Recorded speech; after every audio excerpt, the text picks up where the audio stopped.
lakhs, 6,16,300 per month. Anybody spend this much? अभी recently supreme court की landmark judgement आई है in favour of husbands on alimony. Let us understand this case. इस case में wife अपने husband के साथ सिर्फ 4 महीने ही रही थी और सिर्फ 4 महीने रहने के बाद वाइफ ने 500 करोड़ परमानेंट एलिमनी डिमांड करी अपने हस्बैंड से। सुप्रीम कोर्ट ने हस्बैंड के अगेंस्ट सारे केसेस क्वैश करते हुए 6 मेजर फाइंडिंग्स दी। पहला, सुप्रीम कोर्ट ने वार्न करा कि women beneficial laws women use नहीं कर सकती अपने हस्बैंड को थ्रेटन करने के लिए या उससे मनी एक्सटॉर्ट करने के लिए। सेकंड, हस्बैंड की इनकम का 50% वाइफ क्लेम नहीं कर सकती as permanent alimony.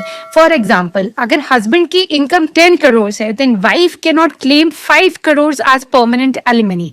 Third, alimony should be reasonable that meets your basic needs or reasonable expenses. Fourth, supreme court ने कहा कि मैरिज कोई कमर्शियल वेंचर नहीं है।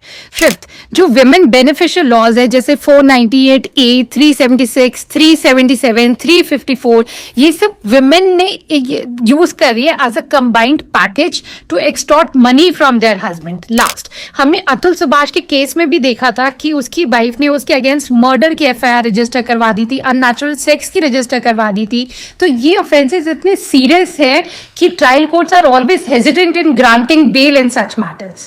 Now let us understand कि मेंटेनेंस अमाउंट डिसाइड कैसे होता है।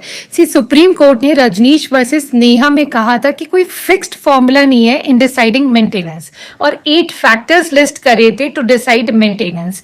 फर्दर कहा था कि एसेट्स और लाइबिलिटीज एफिडेविट मैंडेटरी है फाइल करना to decide the maintenance amount.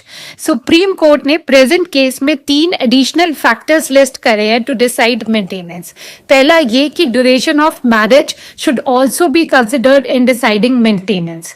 Second, supreme court ने कहा कि वाइफ की इनकम, वाइफ के एसेट्स भी कंसिडर होने चाहिए इन डिसाइडिंग मेंटेनेंस। थर्ड, अगर वाइफ के पास खुद का अपना घर है so that should also be considered in deciding maintenance.